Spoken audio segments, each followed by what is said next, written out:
할렐루야. 반갑습니다. 우리 앞뒤 반갑습니다. 인사하겠습니다. 온라인 계신 분들, 또 예배 함께 참여해 주셔서 고맙습니다. 하나님이 여기 우리와 함께 계시는 줄 믿습니다. 찬양할 때 제 소리만 났는데 오늘 성도들 소리를 들으니까 감격스럽더라고요. 이렇게 예배가 감격스러운지 몰랐습니다. 오늘 하나님께서 더 뜨겁게 여러분 각자의 마음속에 또 코로나로 인한 움츠렸던 마음들 하나님의 성령께서 가득 채우셔서 오늘도 어깨를 활짝 펴고 하나님의 은혜를 채우셔서 돌아가는 복된 주일이 되기를 축복합니다. 기독교 베이직 시리즈로 저는 두 번의 말씀을 나누었고 오늘 세 번째 말씀 삼위일체를 왜 알아야 합니까? 이런 하필 처음 여러분 나오셨는데 어려운 주제를 가지고 여러분과 함께 말씀을 나누려고 합니다. 여러분 찬송가 1장이 어떤 찬양인지 기억하십니까? 찬송가 1장 뭐죠? 시작. 할렐루야. 됐습니다. 할렐루야. 찬송가 1장은 만복의 근원 하나님 이렇게 시작을 합니다. 만복을 주시는 분, 만복의 시작, 만복의 모든 것은 하나님이시죠. 그리고 마지막은 찬양 성부 성자 성령 이렇게 끝이 나고 2장은 뭔지 아십니까? 말씀을 외우지 말고 이제 찬송가도 좀 외워야 될 것 같아요. 2장은 찬양 성부 성자 성령 성삼위일체께 영원 무궁하기까지 영광을 돌리세 영광을 돌리세. 할렐루야. 목소리 좀 오늘 괜찮은데요? 이렇게 1장, 2장, 3장, 4장, 5장이 전부 성부, 성자, 성령 어떻게 보면 삼위일체송이라고 말할 수 있는데 찬송가 구성이 처음이 다 송령이라고 하는데 그 송령으로 구성되어 있습니다. 예배 시작과 마지막에 사용하는 기도 형식의 짧은 기도문을 우리가 송령이라고 부릅니다. 사실 이 송령은 오늘날 물론 이제 전통교회에서 다 송령으로 시작하고 송령으로 마치는 교회가 많지만 그렇지 않은 교회도 많은데 예전에는 처음 초대교회나 중세교회는 송령이 굉장히 중요했습니다. 예배위원들이 쫙 입장할 때 송령이 쫙 울려 퍼졌습니다. 성부, 성자, 성령에 대한 찬양이었습니다. 사실 오늘 우리 교회도 마찬가지입니다. 조금만 여러분들이 주의를 기울여 보면 예배 가운데 삼위일체 하나님에 대한 고백이 굉장히 자주 등장합니다. 그만큼 삼위일체 하나님께 예배한다는 것이 중요하다는 이야기죠. 우리 교회 예배 시작할 때 뭐 외우죠? 우리 같이 고백하죠? 사도신경, 아포스톨스 크리드, 사도신경을 고백합니다. 그 크리드라는 말이 라틴어 크레도에서 왔습니다. 이 크레도, 크리드라는 말이 나는 믿는다 그런 뜻입니다. 그래서 사도신경을 영어로 하면 항상 I believe 이렇게 시작하죠. I believe, 나는 믿는다. 뭘 믿느냐? 예전에 사도신경은 전능하사 천지를 만드신 하나님 아버지를 내가 믿사오며 이렇게 했는데 요즘 이제 새로 번역된 우리가 지금 함께 쓰는 새 사도신경에는 그 I believe를 먼저 이제 고백하게 그렇게 바꿔놨습니다. 나는 믿습니다. 이렇게 강조하는 거예요. 나는 믿습니다. 뭘 믿느냐? 천지를 지으신 하나님 아버지를 나는 믿습니다. I believe in God, the Father Almighty. 나는 믿습니다. 그리고 또 뒤에 가면은 and 해놓고 I believe in Jesus Christ. 나는 예수님을 믿습니다. 그의 독생자, His only Son, our Lord. 그의 우리 주 예수 그리스도를 나는 믿습니다. 그리고 저 뒷부분에 가면 또 뭐라고 해놨습니까? 나는 믿습니다. I believe in the Holy Spirit. 그리고 그 뒤에 이제 쭉쭉쭉 설명하는 게 붙어 있습니다. 그렇게 우리가 이 삼위일체 하나님에 대한 고백이 예배 우리가 모두가 함께 그렇게 고백을 하고 있습니다. 원래 이 사도신경은 우리가 사도신경 그러니까 사도들의 신조 이렇게 아시는 분들이 많은데 사실 사도들이 신조라기보다는 사도들이 고백했던 신앙을 교회에 물려준 집약이다. 그렇게 말하는 게 정확할 겁니다. 그 당시 초대교 당시에 유행하던 그노티즘, 이 영지주의라는 이단들이 굉장히 많았는데, 이 이단들이 이제 공통점이 예수님의 신성을 부인하는 거예요. 그러니까 이 사도신경의 고백이 그 당시 굉장히 중요했습니다. 지금 쓰는 우리 사도신경은 신약성경이, 지난주 제가 하나님의 영감으로 기록된 말씀에 대해서 나눴는데, 그 신약성경이 397년 카르타고 회의에서 완성이 됐다고 그랬는데, 이 사도신경도 초안은 397년에 완성이 되고, 이제 뒤에 이제 조금씩 더 애드가 되어서 지금 우리 쓰는 사도신경이 됐는데, 이 사도신경이 언제 중요하냐? 우리가 세례를 교회에서 베풀 때, 세례를 베풀 때 외워야 되는 게 있어요. 우리 교회도 세례 교육할 때 제가 외우라고 하는 게 주기도문 외우라, 사도신경 외우라, 십계명 외우라, 그렇게 이야기합니다. 잘 안 외우지만 제가 통과는 시켜주는데 외우라고 이야기를 해요. 세례를 베풀 때 예수님이 어떻게 세례를 베풀라 명령을 하셨느냐, 여러분 잘 아시는 말씀입니다. 마태복음 28장 19절 보니까, 그러므로 너희는 가서 모든 민족을 제자로 삼아, 뭐라 그랬습니까? 아버지와 그죠? 아버지와 아들과 성령의 이름으로 세례를 베풀으라 그랬어요. 아버지, 아들, 성령의 이름, 삼위일체 하나님의 이름으로 세례를 베풀라고 명령했기 때문에 주 200년부터 이 세례를 베풀기 전에 사도신경을 외우게 했습니다. 왜? 성부, 성자, 성령으로 세례를 베풀기 전에 성부, 성자, 성령에 대한 이해와 고백이 있어야 세례를 줄 수 있다고 했기 때문에 이 사도신경을 고백하게 한 것입니다. 그 전통이 지금까지 사실은 이어오고 있습니다. 그리고 우리가 오늘도 제가 할 텐데, 모든 교회, 개혁교회들은 다 예배를 마칠 때 베네딕션, 이 축도를 다 합니다. 축도. 이 축도도 고린도후서 13장 13절의 말씀을 근거로 우리가 그대로 목회자들이 기름 부은 정식 목사들이 이렇게 축도를 하는데, 고린도후서 13장 13절 보니까 주 예수 그리스도의 은혜와 하나님의 사랑과 성령의 교통하심이 너희 무리와 함께 있을지어다. The grace of the Lord Jesus Christ and the love of God and the communion of the Holy Spirit be with you all. 이거를 이제 성부, 성자, 성령으로 우리가 축복 기도를 하면서 예배를 마쳐요.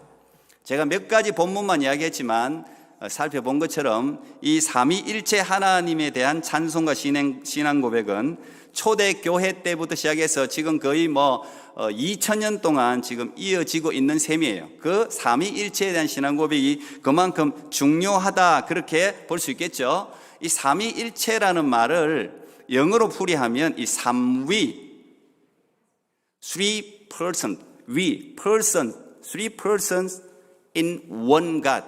이 일체, 이거는 본체, substance, 영어로는 그렇게 쓰는데 본체. 사실 우리가 삼위일체라는 단어는 굉장히 많이 들었는데 상당히 어려운 용어입니다. 이게 왜 어렵냐? 우리가 살고 있는 이 지구상에, 이 우주 공간에 이런 존재가 없습니다. 이렇게 존재 방식으로 계신 분이 없기 때문에 우리가 이해하기가 어렵죠. 사실은 삼위일체라는 이 단어도 성경에 없습니다. 삼위일체라는 말이 없어요. 가장 먼저 이 삼위일체라는 단어를 사용한 사람은 2세기의 터툴리안이라는 교부인데, 이분이 라틴어를 주로 사용했는데, 라틴어로 트리니타스, 이 삼위일체라는 단어를 처음 썼습니다. 왜냐하면은 아까 제가 여러분에게 불러드린 대로 그런 성경, 분명히 성부 하나님, 성자 예수님, 성령 하나님이 분명히 존재를 하시는데 여기에 대한 어떤 단어가 없기 때문에 만들어낸 거예요. 그게 영어로는 트리니티죠. 트리니티. 라틴어에서 온 말인데, 이 세 인격, 그러니까 person, 세 개의 three person이 하나의 one substance, 하나의 본질로 존재한다. 그래서 초대교회는 지금 여러분 보고 계신 이런 삼위일체에 대한 이런 도식을 사용했습니다. 다시 말하면 Father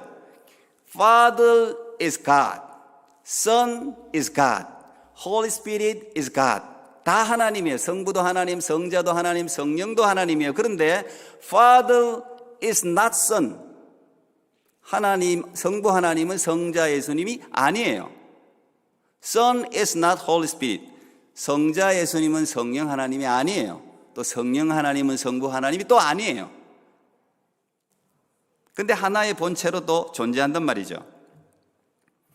자, 이 분명히 성경에는 삼위일체에 대해서 분명히 우리에게 이야기하고 있는데 이걸 이제 설명하려니까 이해도 안 되는 걸 설명하기 얼마나 어려워요. 그러다 보니까 고대로부터 초대교회 때부터 이 삼위일체 하나님을 설명하기 위해서 여러 비유를 사용했습니다. 여러분도 한 번쯤 들어봤을 만한 그런 비유예요. 이게 도대체 우리가 어떻게 이해할 수 있을까 생각해 보니까 태양을 생각했습니다. 태양이 있는데 태양이 빛을 낸단 말이에요. 근데 빛이 우리에게 닿으면 이게 열로 우리가 인식을 한단 말이죠. 그런데 하나야. 태양도 빛도 열도 존재 형태는 다르지만 하나다. 이게 삼위일체가 아닌가 이렇게 설명한 사람이 있었어요. 또는 이제 물도 마찬가지입니다. 물이 고체로 있으면 얼음이고 액체로 있으면 물이고 기체로 가면은 이거는 이제 그냥 연기로 존재하지만 이 수증기로 존재하지만 이 성질은 하나다. 고체, 액체, 기체 그러나 하나다. 이게 삼위일체가 아닌가 이렇게 설명하기도 했고 어떤 분들은 나무에 비하기도 했어요. 나무가 있는데 뿌리도 있고 줄기도 있고 열매도 있는데 나무라는 성질은 똑같다. 그게 삼위일체 아니냐. 어떤 분은 또 요즘 이제 뭐 저 같은 경우는 제가 교회에 있으면 목사고 집에 가면 아버지고 제 아내에겐 남편이고 근데 나는 저거 뭐 이런 식으로 설명하면 조금 이해가 된다. 우리가 이렇게 이야기할 수 있는데 이제 이게 이단입니다. 이걸 이제 양태론이라고 이야기하는데 모달리즘, 그래서 모달리스트들이 있는데 이제 이렇게 설명하는 게 이제 여호와 증인이나 뭐 어떤 사람이 이렇게 설명하는데 이건 이제 이단이에요. 왜? 이 양태론이라는 말은 하나인데 모양이 여러 개로 바뀐다는 뜻이거든요. 태양이 빛으로 열로 바뀐단 말이에요. 고체, 액체, 기체로 바뀐단 말이에요. 근데 이거는 원 퍼슨이 안 돼요. 한 인격이 아니잖아요. 빛이 한 인격입니까? 이 세 개가 모여야 하나가 되는데 이거는 삼위일체를 설명하기가 어렵습니다. 맞지도 않습니다. 그래서 이걸 우리 양태론 이단으로 지금 규정을 합니다. 이 삼위일체 하나님은 독립적으로 하나의 완벽한 인격체라 해야 돼요. 독립적으로. 근데 서로 분리되지는 않아요. 이게 참 오늘도 이해하는 성령의 은총 여러분 가운데 넘치기를 바랍니다. 서로 구분은 돼. 삼위, 성부, 성자, 성령이 서로 구분은 되는데 분리되지는 않아요. 서로가 연합은 해. 연합은 하는데 혼합되어 있지 않아요. 자, 그런데 이 참 설명하기도 어렵고 이해하기 어려운 이 삼위일체를 왜 우리가 알아야 되냐? 왜 우리가 신앙 고백해야 되냐? 이게 중요하죠?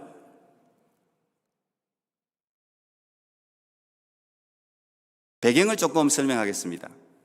초기 기독교인들은 대부분 유대인이죠. 예수님도 유대인으로 오셨어요. 그래서 유대교를 믿었습니다. 당연히 유대교의 가장 핵심 교리는 뭡니까? 하나님은 유일신이라는 거예요. 오직 여호와는 하나이시니 쉐마 신명기 6장 4절 오직 여호와는 하나이신 한 분 하나님만 믿습니다. 지금도 여전히 유대인들은 한 분 하나님만 믿습니다. 하나님은 한 분이십니다. 그래서 유대인에게는 예수님이 하나님이 될 수 없어요. 예수님의 신성을 지금도 믿지 않습니다. 하나님은 한 분이셔야 되기 때문에. 그런데 하나님이라고 하는 예수님이 이 땅에 오셨어요. 인카네이션 하셨어요. 성탄하시고 인간의 몸을 입고 오셔서 사셨어요. 그리고 십자가에 못 박혀 죽으셨어요. 여기까지는 뭐 신인지 인간인지 구별이 안 됩니다. 그런데 말씀하신 대로 십자가에 못 박혀 죽으시고 3일 만에 부활하셨습니다. 리서렉션, 부활하셨습니다. 이건 이제 인간이 이해하기 어려운 영역으로 들어가는 거예요. 부활하시고 부활하신 몸으로 제자들과 40일이나 함께 계셨어요. 그걸 12제자들뿐만 아니라 500여 형제들이 부활하신 예수님과 함께 거했습니다. 봤단 말이에요. 이거는 거짓말이 아니란 말이에요. 함께 있었단 말이에요. 그리고 예수님이 그들이 보는 곳에서 감람산에서 구름을 타고 승천하십니다. 하늘로 올라가셨어요. 승천하시고 난 후에 성령을 약속하셨는데 그들이 120여 명이 마가다락방에 모여서 약속하신 성령을 기다렸더니 성령 하나님이 충만하게 임했습니다. 그들의 머리 위에 불이 혀같이 갈라지면서 충만하게 임하면서 성령이 임하니까 뭘 알게 됐느냐? 어렴풋하게 부활하신 예수님을 보고 하나님이라는 사실을 믿었는데 거기에 대한 확신이 생겼습니다. 예수님이 하나님이시구나. 그때부터 초대 교회가 형성되죠. 교회가 형성되어서 유대교 회당이 아닌 교회에서 예배를 드리기 시작했습니다. 그래서 오늘날 우리 이 교회가 시작된 거예요. 그게 기독교의 출발입니다. 그러면서 예배에서 어떻게 됩니까? 예배에서 예수님이 하나님이라고 confession, 고백했단 말이에요. 고백하고 찬양했단 말이에요. 왜? 그들은 예수님이 경배의 대상이고 하나님이셨기 때문에. 복음서에 보면 중요한 제자들의 신앙 고백이 몇 개 등장하는데 제일 먼저가 여러분 제일 잘 아는 마태복음 16장 16절 베드로의 고백이죠. 주는 그리스도시요 살아계신 하나님의 아들입니다. 이것보다 어쩌면 더 위대한 고백이 도마의 고백이라고 볼 수 있습니다. 도마는 뭐라 그랬습니까? 주는 나의 주시요 나의 하나님이시다. 이렇게 이제 도마가 고백을 합니다.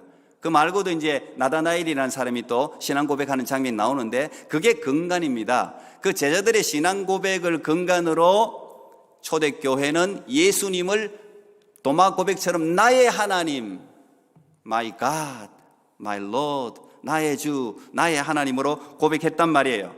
그런데 이런 예배를 지켜보는 누가 마음이 불편했겠습니까? 유대인들이 불편하죠. 대부분 다 유대인들인데 유대인들이 그 예배를 보니까 이단이다 그렇게 찍었습니다. 이단이다. 왜? 유대인들은 기독교인을 향해서 우상 숭배자라고 비판했습니다. 하나님 외에 다른 신을 섬기지 말라고 했는데 지금 예수라는 인간을 우상으로 섬기고 있단 말이죠. 이단이다. 우상 숭배자들이다. 그래서 예수님이 하나님이 아니라면 예수는 잡다한 신 중에 하나의 우상으로 전락해버리죠. 그리고 또 유대인들의 다른 비판은 뭐였냐? 유일신에 대한 신성모독이다.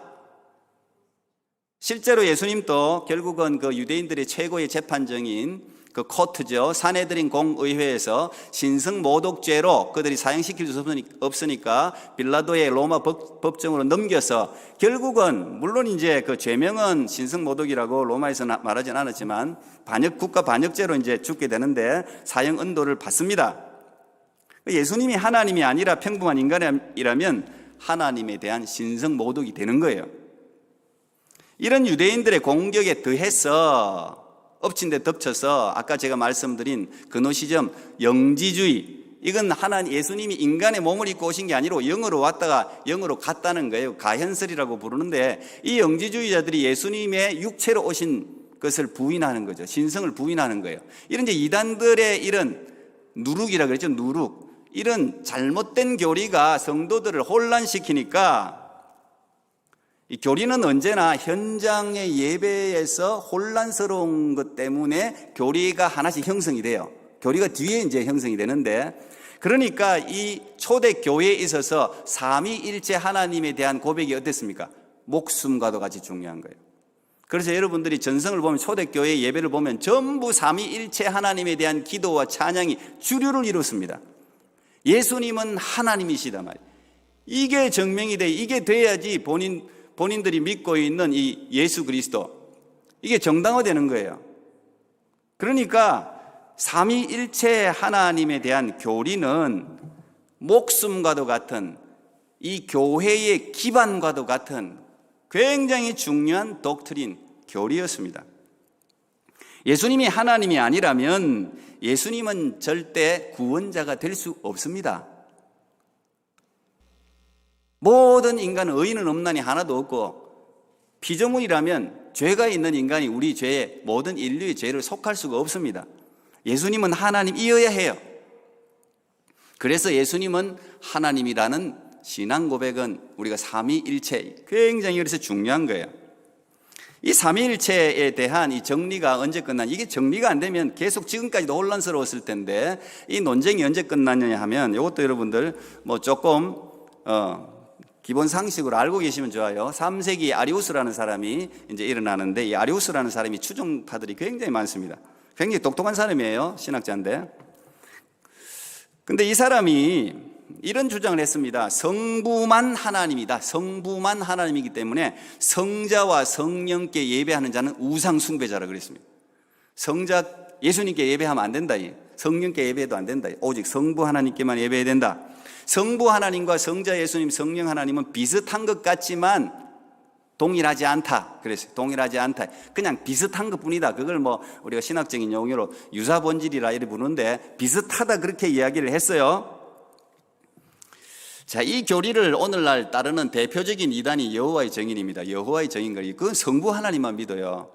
그리고 여호와 증인은 예수님을 믿지만, 예수님을 따르지만 그들은 예수님을 피조물로 여깁니다. 천지 만물을 창조하기 전에 더 일찍 하나님이 제일 먼저 만든 피조물이 예수님이다. 그래서 조금 더 존경스럽다. 이 정도로 믿는 거예요. 그게 여호와의 증인입니다. 그거 따르는 게 다 양태론이고 그게 다 이제 이단입니다. 어쨌든 이 아리우스가 촉발시킨 삼위일체 논쟁 때문에 로마라는 거대한 나라가 갈라지게 생겼습니다. 그 당시에 로마 황제는 여러분 잘 알다시피 콘스탄티누스 1세라 부르죠. 콘스탄틴, 우리 기독교에서는 대제 이렇게 부르는데 이 콘스탄티누스가 뭐였습니까?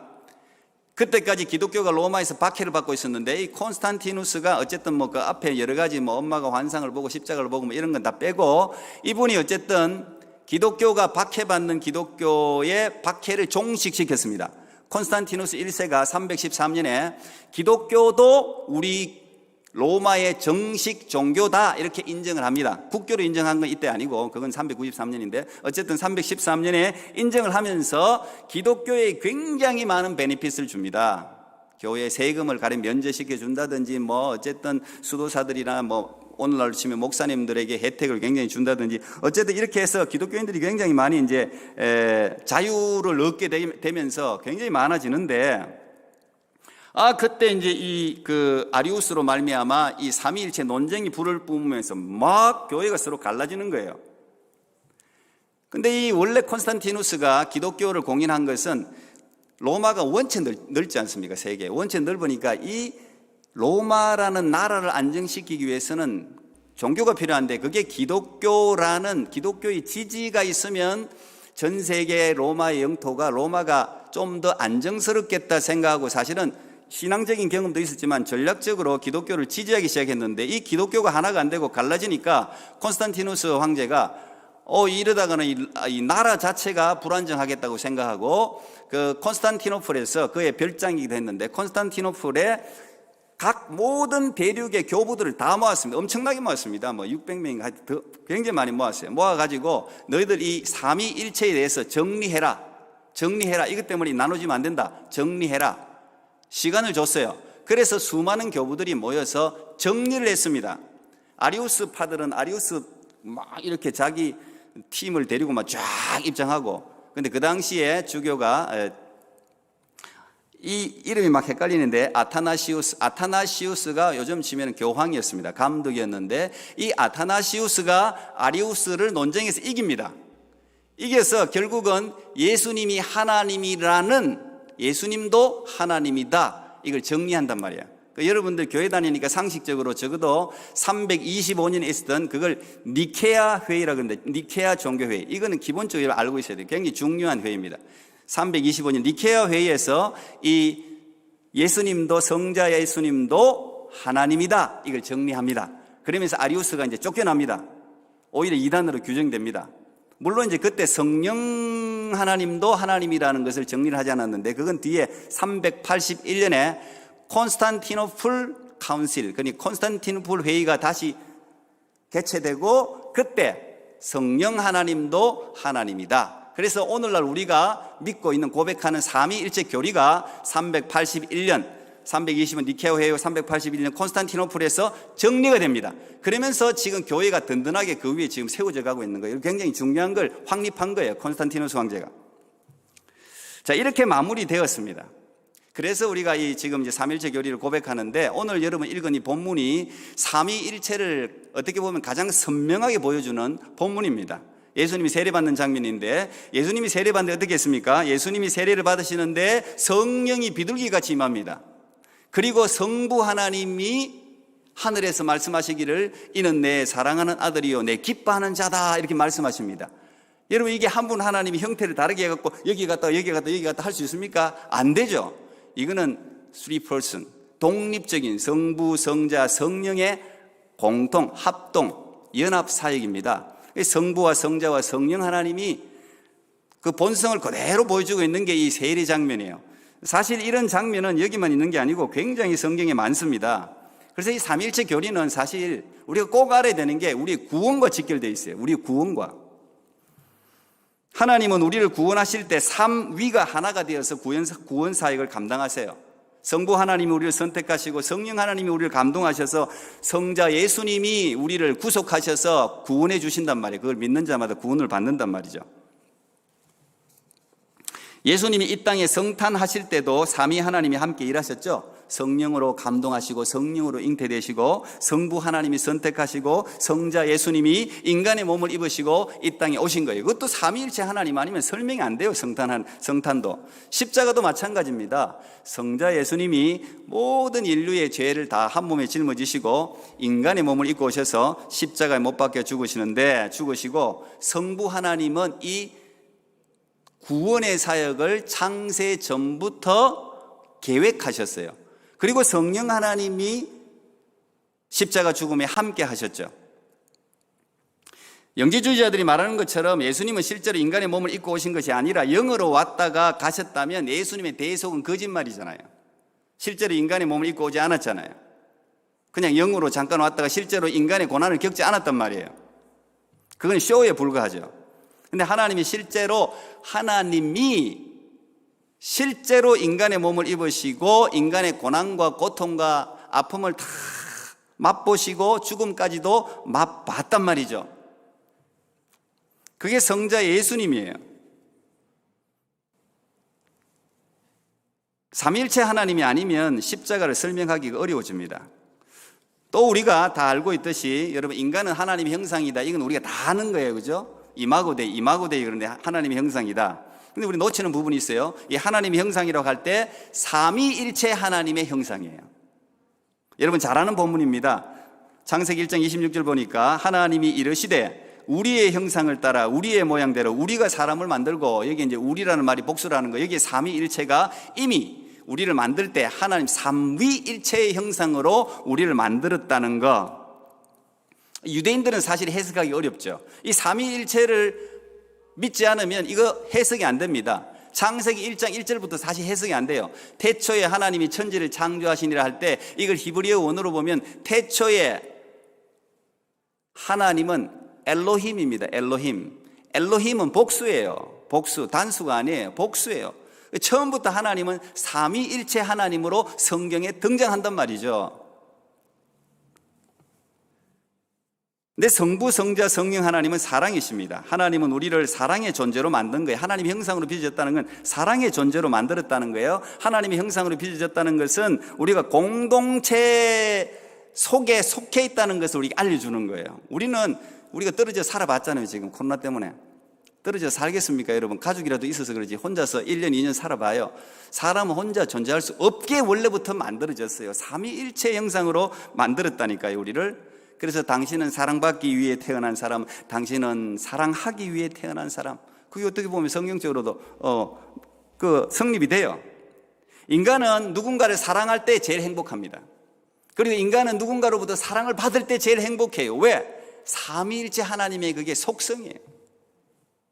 그래서 어거스틴 같은 사람은 성부, 성자, 성령을 사랑으로 설명했습니다. 어떻게 보면 이게 비유 중에 제일 근접하다고 볼 수 있는데, 어거스틴은 사랑을 하려면 사랑하는 존재가 있어야죠.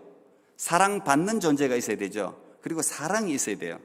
그래서 어거스틴은 사랑하는 존재를 성부 하나님, 사랑받는 존재를 이는 내 사랑하는 아들이요 그랬으니까 성자 예수님, 그리고 사랑을 성령 하나님으로 소개했습니다. 그게 뭐 정확하다고 볼 수는 없지만 어쨌든 독립적으로 인격이 one person, 독립적으로 존재하면서 또 하나인, 어떻게 보면 비유한 것 중에서는 가장 근접한 비유일지도 모르겠어요. 자, 제가 이 짧은 시간에 사실 지금 제가 여러분 설교 준비한 것 중에 제일 많이 준비한 거, 이게 여러분 어떻게 될지 모르지만 다른 설교는 준비하기가 오히려 쉬워요. 이것보다 이 삼위일체는 사실 이 30분 만에 설명하기 어려운데 제가 잘하고 있는 것 같아요. 지금 잘하고 있습니다. 지금. 자, 삼위일체 교리는 우리를 궁지로 모으는 난해한 교리가 결코 아닙니다. 막 어렵다, 사람들이 모른다, 이해 못한다, 그냥 받아들여야 그러는데 난해한 교리가 아니라 사실은 이 삼위일체 교리는 인간을 향한 하나님의 지극한 사랑을 가장 잘 나타내주고 있는 교리입니다. 알고 이해하면 우리 신앙생활이 더 풍성해집니다. 정말 사실 여러분, 내 스스로를 가만히 솔직히 생각해보면 얼마나 더럽고 추잡하고 병개심 많고 속 따르고 겉 따르고 우리가 다 참 추잡한 인간들이잖아요.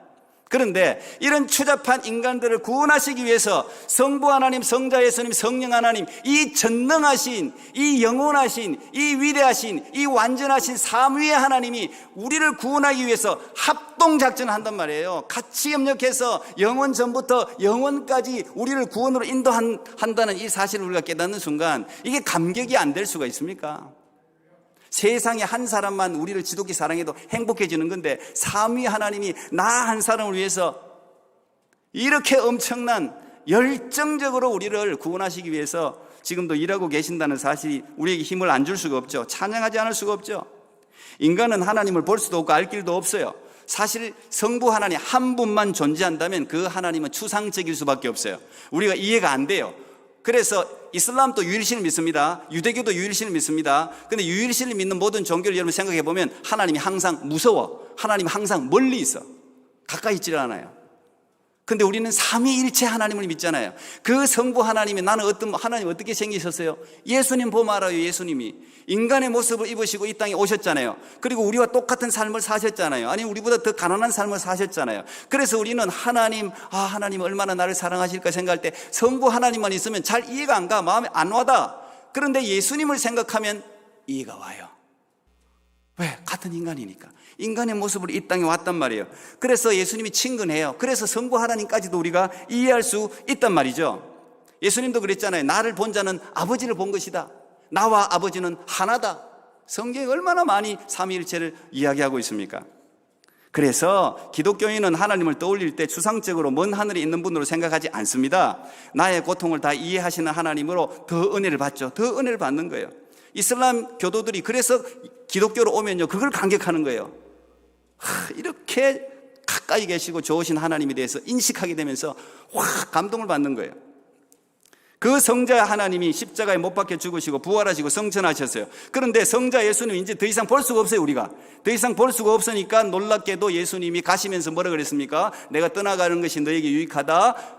나 말고 또 다른 보혜사를 너에게 보내겠다. 그분이 성령 하나님 아닙니까? 그런데 여기서 또 다른 보혜사라는 말은 파라클레토스, 예수님도 보혜사, 똑같은 명칭이에요. 그런데 여기 다른이라는 말, 또 다른 보혜사.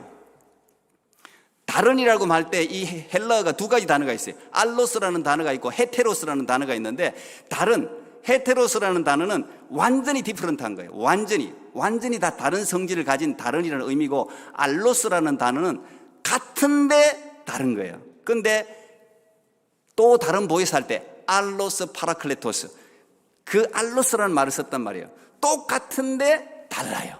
그게 삼위일체단 말이에요. 똑같은데 달라요. 그 보혜사 성령을 우리에게 보내주셨단 말이죠. 그 성령님이 지금 오늘 이 시간 여기서도 여러분과 예수님과 똑같이 우리 고통 가운데 우리를 위로해 주시고 우리로 하여금 예수님을 알게 해 주시고 우리를 진리로 인도하고 계시는 거예요. 여러분, 예수님께서 마태복음 28장 20절에 마지막 구절이 뭡니까? 볼지어다 내가 세상 끝날까지 너희와 항상 함께 있으리라. 여러분, 이게 성자 예수님만 있으면 이게 이해가 됩니까? 성자 예수님 성천하 해버리셨는데 어떻게 우리와 세상 끝날까지 함께 있어요?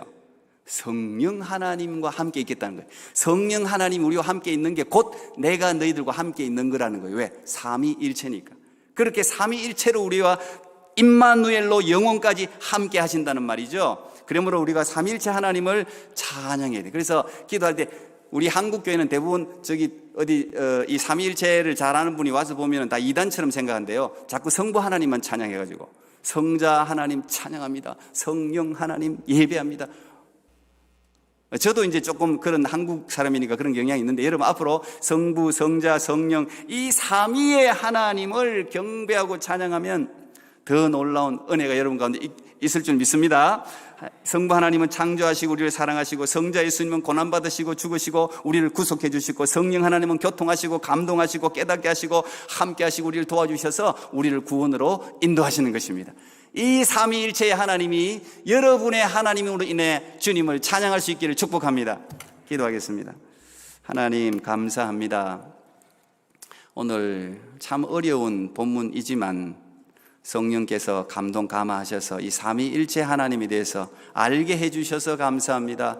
성부 하나님, 성령 하나님, 성자 예수님, 그 삼위의 하나님을 우리가 한마음으로 알고 찬양하는 위대한 하나님의 백성들 되게 하여 주시옵소서. 예수님 이름으로 기도하옵나이다. 아멘. 예, 제가 이 찬양